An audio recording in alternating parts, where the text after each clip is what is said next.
Hello, that we can take care of and welcome to ourselves my way and and each Arthur's other, Spoiler Today and channel. so we're ready to take care of Please hit Mom the when she subscribe feels. button and give this video a thumbs up.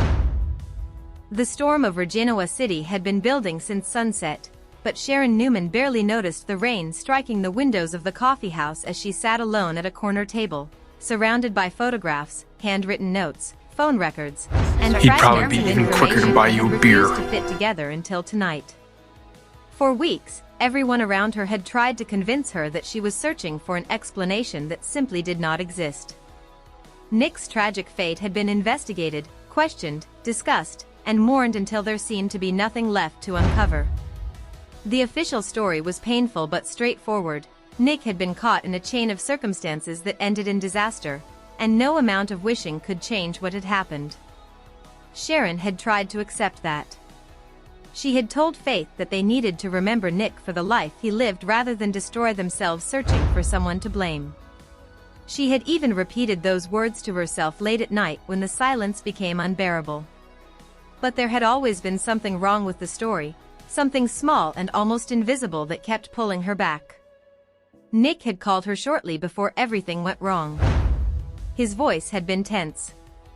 He had said he needed to handle something personally and promised to explain afterward. That explanation never came. Now Sharon stared at a photograph taken outside an abandoned property on the edge of Genoa City, and her blood ran cold. In the background stood a man who had no reason to be there. Matt Clark. Sharon leaned closer, studying the blurred figure beneath the security light. She recognized the posture before she recognized the face. Matt had spent years perfecting the ability to appear harmless while hiding something dangerous underneath. She remembered that darkness far too well. "You were there," Sharon whispered. Her hands began to tremble. "You were there the night Nick disappeared."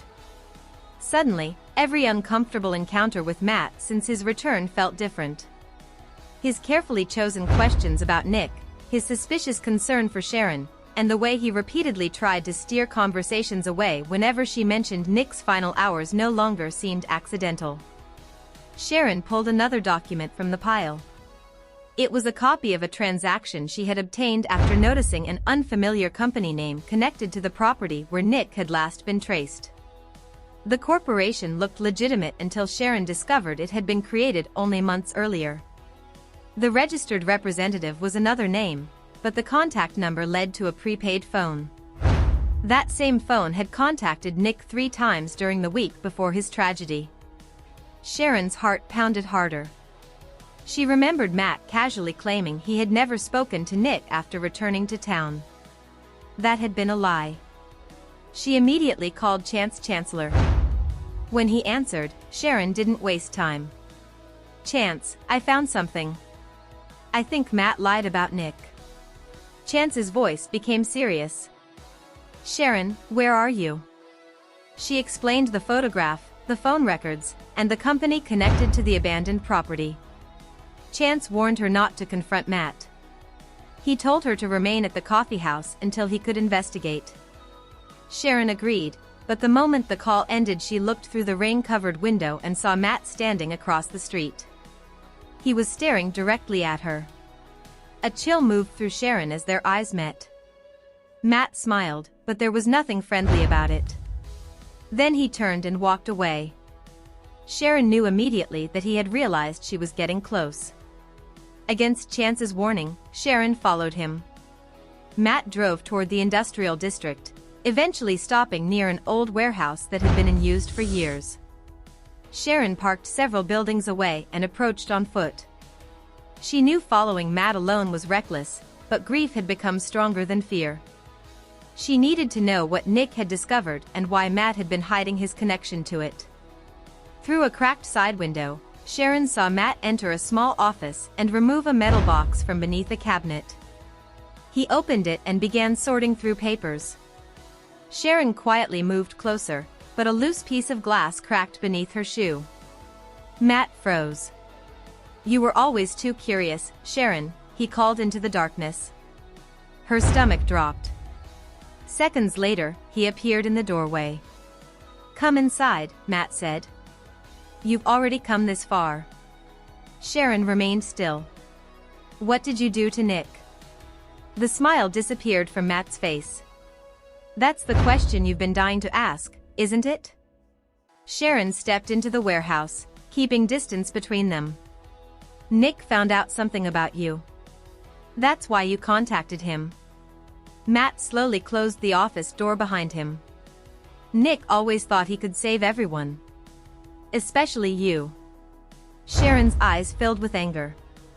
Don't talk about him like you knew him. Matt laughed quietly. I knew enough.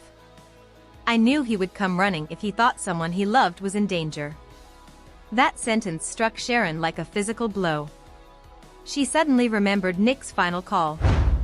He had sounded urgent, but he had refused to explain what was happening. You lured him here, she said. Matt's expression hardened. I gave him information. He made his own decision. Sharon demanded to know what information could have brought Nick to the warehouse in the middle of the night. Matt hesitated, and Sharon realized the answer was inside the metal box. She moved toward it, but Matt blocked her path. You don't want to see what's in there. Move. Sharon. Move. Her voice echoed through the warehouse.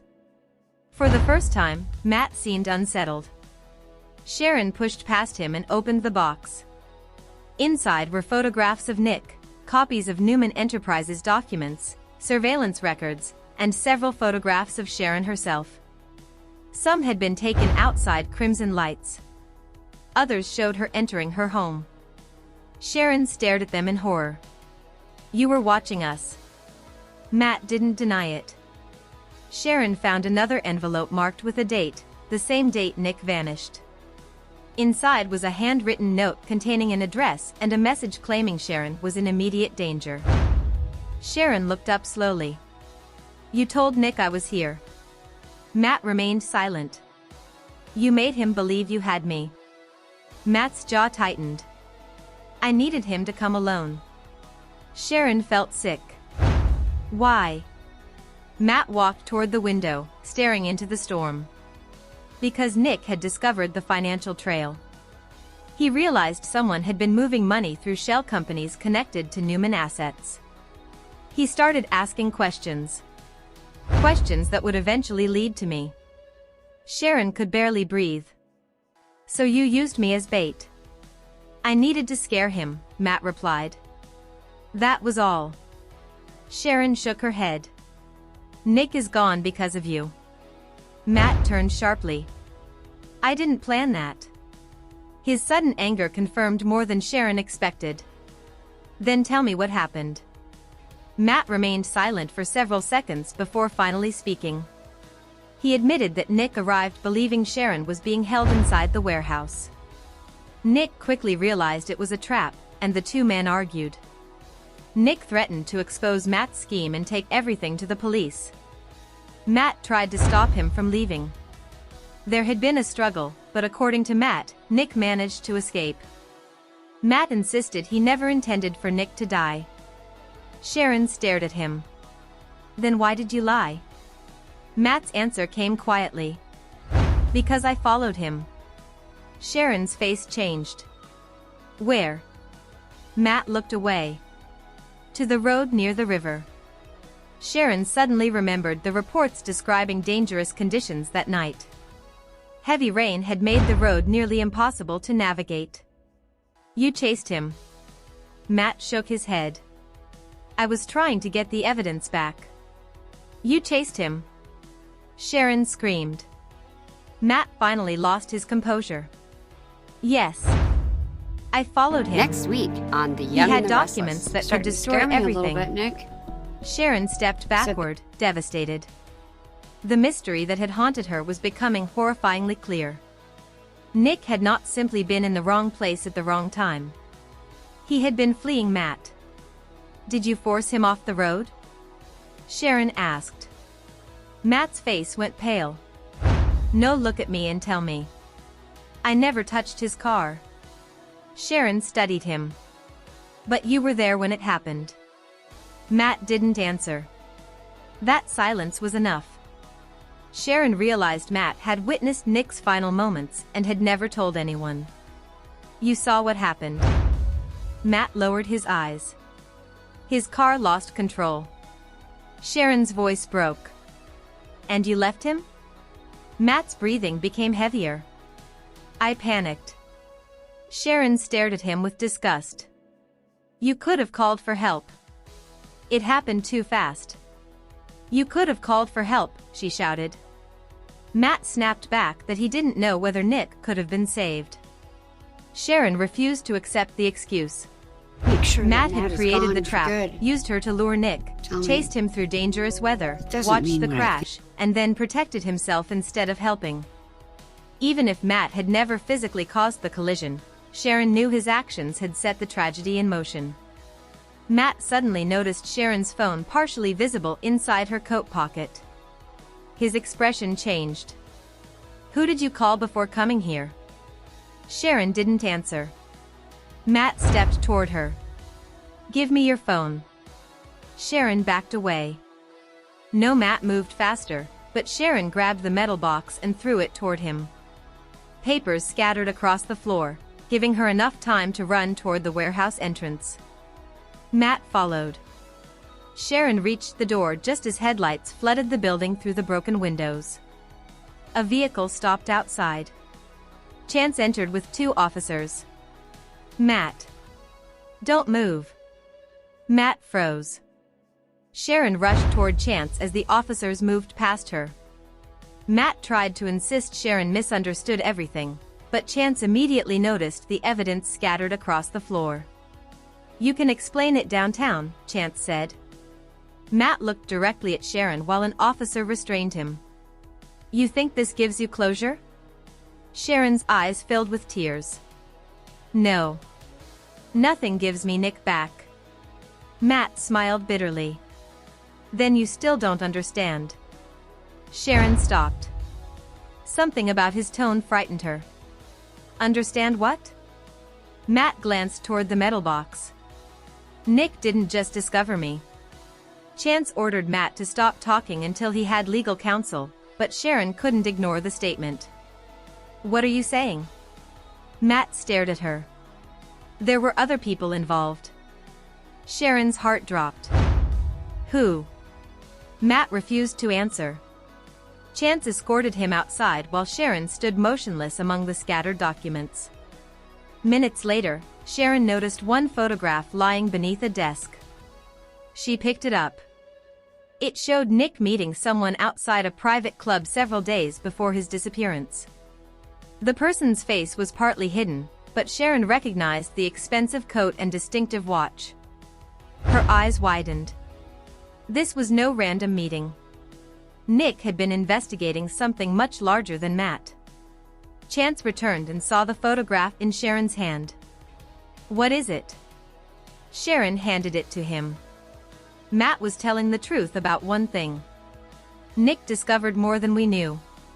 Chance examined the image carefully. Sharon's grief suddenly mixed with determination. Finding Matt's connection to Nick had answered one question while opening another far more dangerous one. The following morning, news of Matt's arrest spread through Genoa City. At the Newman Ranch, Victor Newman stood silently after Chance explained what had been discovered. Nikki covered her mouth as tears filled her eyes. Victoria demanded to know why Matt had been able to move around Genoa City without anyone discovering his connection sooner. Adam reacted differently. He focused immediately on the shell companies and financial transfers. If Nick was tracing money connected to Newman Enterprises, Matt wasn't operating alone, Adam said. Victor's expression hardened. "Then we find whoever was." Sharon entered carrying the photograph from the warehouse. The room became silent. Victor looked at her with unexpected tenderness.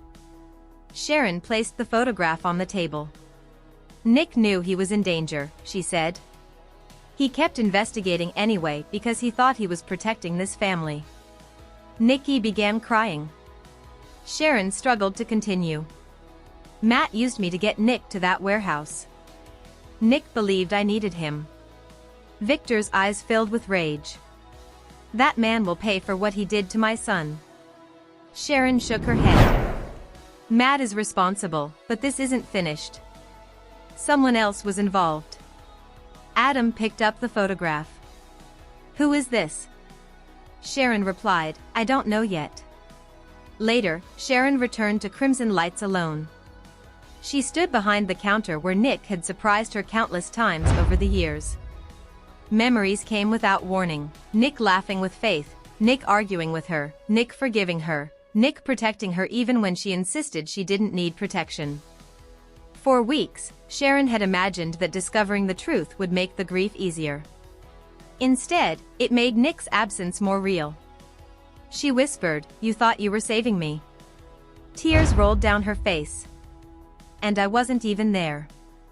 Then she remembered something Matt had said. Nick had documents that could destroy everything. The police had recovered several papers from the warehouse, but none matched Matt's description. Nick must have hidden them somewhere before the crash. Sharon suddenly remembered the last voicemail Nick had left for her. She had listened to it dozens of times, focusing on his voice rather than his words. She played it again. Sharon, if I don't get back tonight, there's something I need you to remember. Sometimes the safest place is the one nobody thinks belongs to you. Sharon froze. At the time, she had assumed he was speaking emotionally. Now she understood it was a clue. There was one place Nick had once joked nobody would ever associate with Sharon, an old storage room beneath a Newman property where they had hidden Christmas presents from the children years earlier. Sharon grabbed her coat. Less than an hour later, she entered the dusty storage room and searched behind shelves and boxes until she found a loose wooden panel. Behind it was a waterproof envelope. Her hands shook as she opened it. Inside were bank records, photographs, and a flash drive. On top was a note written in Nick's handwriting. Sharon, if you're reading this, something went wrong. Don't trust the obvious story. Sharon pressed the note against her chest and cried. Nick had known the danger was real. After several moments, she inserted the flash drive into an old laptop. A folder appeared containing surveillance footage. Sharon opened the final video. Nick appeared on screen, secretly recording a meeting from inside his car. Matt entered the frame, but he wasn't alone. Another person stepped beside him. Sharon leaned toward the screen. The person turned toward the camera for only a second, but it was enough. Sharon's face went completely still. Oh my God. She immediately reached for her phone, but before she could make the call, she heard a floorboard creak behind her. Sharon slowly turned. Someone was standing in the doorway. The stranger looked at the laptop, then at Sharon. You should have left Nick's secrets buried. Sharon backed toward the desk, refusing to show fear. Nick died trying to expose you. The figure stepped into the room and closed the door. And now, the stranger replied, you've made the same mistake he did. Sharon stared at the evidence on the screen and finally understood the terrible truth. Matt had been responsible for setting Nick's tragedy in motion, but he had never been the mastermind. Nick had uncovered a conspiracy buried deep inside Genoa City, and his final investigation threatened someone powerful enough to manipulate Matt, hide evidence, and allow the entire city to believe Nick's fate had been nothing more than a terrible accident. Sharon had solved the mystery that haunted her, but in doing so, she had stepped directly into the danger that had consumed Nick. And as the door locked behind the mysterious figure, one chilling reality became impossible to ignore. Nick's tragedy was not the end of the story. It was only the beginning. Sharon's eyes remained fixed on the mysterious figure standing between her and the only exit